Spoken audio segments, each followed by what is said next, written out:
बिस्मिल्लाहिर्रहमानिर्रहीम। अस्सलाम वालेकुम। इस वीडियो में हम 3 क्वेश्चंस को आंसर करेंगे जो कि आपस में इंटरलिंक्ड हैं। फर्स्ट वन इज़ कि what was Bretton Woods system. Second is कि what is difference between IMF and World Bank. And third one is कि यूएस डॉलर क्यों ज़रूरत है हर मुल्क को, why it is currency for international trade. दो मुल्क आपस में अपनी ही करेंसी में क्यों ट्रेड नहीं करते। हिस्ट्री के कुछ इवेंट्स से गो थ्रू होते हैं तो इन सवालों के जवाब हमें मिल जाएंगे।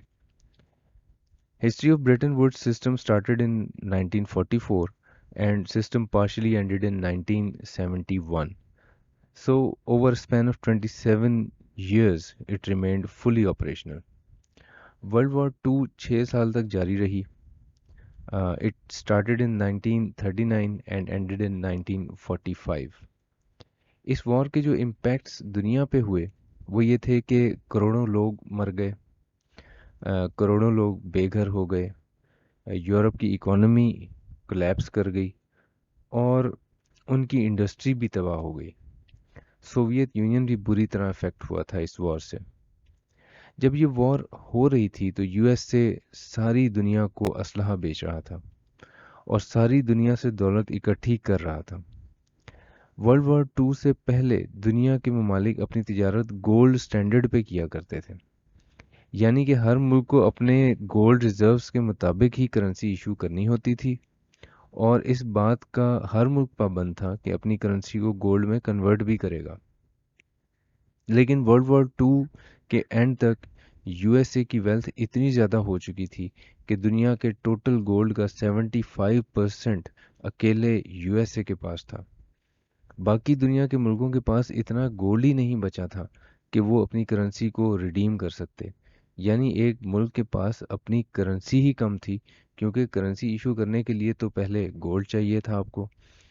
इसका नतीजा ये हुआ कि बाकी दुनिया इतनी गरीब हो गई कि अपने इंपोर्ट्स के बिल्स अदा कर ही नहीं सकती थी।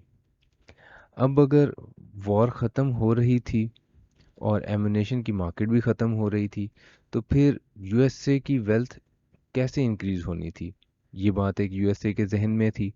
और सारी दुनिया गरीब हो चुकी है तो इस बात ने यूएसए को सोचने पे मजबूर किया कि अगर सारे कस्टमर ही गरीब होंगे तो हमारी प्रोडक्ट्स लेगा कौन और यूएसए कैसे वेल्थ जनरेट करेगा फ्यूचर में। याद रहे कि यूरोप यूएसए की एक बहुत बड़ी मार्केट थी जो कि तबाह हो चुकी थी। अमेरिका को अपनी तबाही भी अब नज़र आने लगी थी। सो वॉर ख़त्म होने से कुछ पहले 1944 में 44 ममालिक जो कि सारे के सारे एलाइज थे वर्ल्ड वॉर टू के, इन्होंने ब्रेटन वुड में एक मीटिंग की और एक एग्रीमेंट किया जिसका नाम ब्रेटन वुड्स एग्रीमेंट था।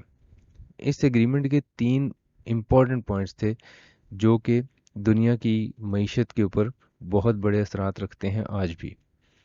नंबर 1 कि सारे मुल्क मिलकर एक फ़ंड बना लेते हैं और उसमें पैसे जमा डालेंगे और जिस भी मुल्क को बैलेंस ऑफ पेमेंट के मसाइल होंगे, वो अपने इम्पोर्ट्स बिल अगर अदा नहीं कर सक रहा है तो फिर उस फंड में से उसको कर्ज दे दिया जाएगा।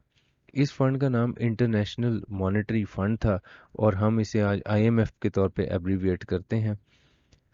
सेकंड पॉइंट ये था कि जो बैलेंस ऑफ पेमेंट है इसके अलावा भी पॉवर्टी के बहुत से मसाइल थे, तो एक international bank for reconstruction and development बनाया गया, आईबीआरडी।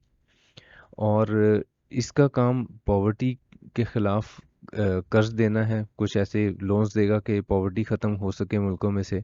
आईबीआरडी का आज नाम जो है वो वर्ल्ड बैंक है। सो यहाँ हमारा एक इम्पॉर्टेंट क्वेश्चन आंसर हो जाता है कि वर्ल्ड बैंक और आईएमएफ में फ़र्क क्या है। Third and most important point ये था कि किसी मुल्क को इंटरनेशनल ट्रेड करने के लिए गोल्ड रिजर्व रखने की ज़रूरत नहीं होगी सिवाय यूएसए के, और यूएसए डॉलर को गोल्ड में कन्वर्ट करने का पाबंद होगा। इसका एक फिक्स रेट भी डिसाइड किया गया जो कि एक ऑन्स ऑफ गोल्ड को बराबर किया गया 35 यूएस डॉलर्स के। इस तरह यूएस डॉलर की प्राइस लिंक हो गई गोल्ड से, लेकिन साथ ही में दूसरी करेंसीज के भी फिक्स कन्वर्जन रेट्स डिसाइड कर लिए गए कि कौन सी करेंसी कितने यूएस डॉलर के बराबर होगी। اس فکس ایکسچینج ریٹ کا نقصان فیوچر میں یہ ہوا کہ کوئی ملک اگر اکنامکلی اچھا پرفارم نہیں کرے گا تو بھی اس کی کرنسی کے ایکسچینج ریٹ پہ فرق نہیں پڑنا تھا کیونکہ فکس ریٹ تھا، انلیس کہ وہ آئی ایم ایف سے کہہ کر اپنے ریٹ ریوائز کرواتا، اور یہ فائدہ مند تھا ان کنٹریز کے لیے جو اکنامکلی اچھا پرفارم نہیں کرتے تھے، یعنی اگر وہ برا بھی پرفارم کر رہے ہیں تو ان کی کرنسی ڈی ویلیو نہیں ہو رہی، یعنی اپنی ویک کرنسی کو ڈالر کے فکس ایکسچینج ریٹ پہ ڈالر سے کنورٹ کر لو اور پھر یو ایس ڈالر کے بدلے میں گولڈ مانگ لو یو ایس اے سے، کیونکہ یو ایس اے پابند ہے گولڈ میں کنورٹ کرنے کا۔ یہ فکس ایکسچینج ریٹ ہی بعد میں بریٹن ووڈ سسٹم کے فیلئر کی بہت مین ریزن بھی ثابت ہوا تھا۔ اب تجارت کے لیے گولڈ کی بجائے یو ایس ڈالر چاہیے ہوتا تھا، اور چونکہ ڈالر کو گولڈ میں کنورٹ کروایا جا سکتا تھا اس لیے ساری دنیا نے ڈالر کو انٹرنیشنل ٹریڈ کی کرنسی مان لیا۔ ابھی تھوڑی دیر میں ہم یہ بھی سمجھ جائیں گے کہ آخر اگر دنیا کے پاس گولڈ نہیں تھا تو پھر ڈالر کہاں سے آ گیا۔ لیکن اس سے پہلے یہ جان لیں کہ بریٹن ووڈز ایگریمنٹ کچھ ہی عرصہ میں بریٹن ووڈز سسٹم بن گیا اور 1958 تک یہ فلی فنکشنل ہو چکا تھا۔ آپ اپنے ملک کی کرنسی کو ڈالر میں کنورٹ کر سکتے تھے اور انٹرنیشنل ٹریڈ کی سیٹلمنٹ یو ایس ڈالر میں ہونے لگی، اور اگر آپ کے پاس یو ایس ڈالر ہے تو جب چاہیں اسے گولڈ میں کنورٹ کروا لیں یو ایس اے سے۔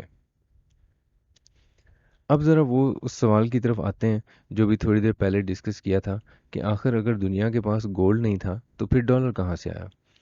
جب یو ایس اے نے دیکھا کہ یورپ جو کہ اس کا بڑا کسٹمر ہے تباہ ہو چکا ہے تو یہ سمجھ آیا کہ کسٹمر کے بغیر ہم بھی مر جائیں گے، تو انہوں نے یورپ کو ہیلپ آؤٹ کرنے کا پلان بنایا اور 1948 میں یو ایس اے نے مارشل پلان منظور کیا۔ اس کو یورپین ریکوری پروگرام بھی کہا جاتا ہے۔ تقریباً 15 بلین یو ایس ڈالر سے زیادہ کی امداد ایڈ دی گئی تاکہ یورپ کو ری بلڈ کیا جائے۔ یہی 1948 کا مارشل پلان 10 سال کے بعد 1958 میں بریٹن ووڈ سسٹم کی سکسیس کی وجہ بنا۔ لیکن وقت ایک جیسا نہیں رہتا، 1958 کے بعد حالات بدلنے لگے۔ یو ایس اے کی امپورٹس بڑھنے لگیں اور ایکسپورٹس کم ہونے لگیں، یعنی کہ بیلنس آف ٹریڈ نیگیٹو ہونے لگا، یعنی یو ایس اے دنیا سے خرید زیادہ رہا تھا اور بیچ کم رہا تھا، اور چونکہ international trade U S dollar میں ہو رہی تھی تو اب دنیا کے پاس ڈالرز بڑھنے لگے، اور چونکہ بریٹن ووڈ ایگریمنٹ کی وجہ سے U S A was bound to convert U S dollar into gold, U S A کے گولڈ ریزروز بھی کم ہونے لگے کیونکہ دنیا نے ڈالرز کے بدلے یو ایس اے سے گولڈ لینا شروع کر دیا۔ اپنے گولڈ ریزروز کو بچانے کے لیے 1971 میں امریکہ کے پریزیڈنٹ رچرڈ نکسن نے بریٹن ووڈز ایگریمنٹ کو یونیلیٹرلی یعنی یک طرفہ طور پر اس کو توڑ دیا، اس کی مخالفت کر دی، اور اس نے کہا کہ میں اس ڈالر کو کنورٹ نہیں کروں گا گولڈ کے اندر، اور صاف انکار کر دیا دنیا کو کہ اب آپ ہمیں اگر ڈالر دیں گے تو ہم اس کے بدلے میں آپ کو گولڈ نہیں دیں گے۔ I have directed Secretary Connally to suspend temporarily the convertibility of the dollar into gold. اس کے بعد وہ ہوا جو آج تک ہوتا آ رہا ہے، ڈالر دنیا کی ٹریڈ کی کرنسی تو ہے لیکن آپ اسے گولڈ میں کنورٹ نہیں کر سکتے۔ I hope this was informative for you, thanks for watching, take care, اللہ حافظ۔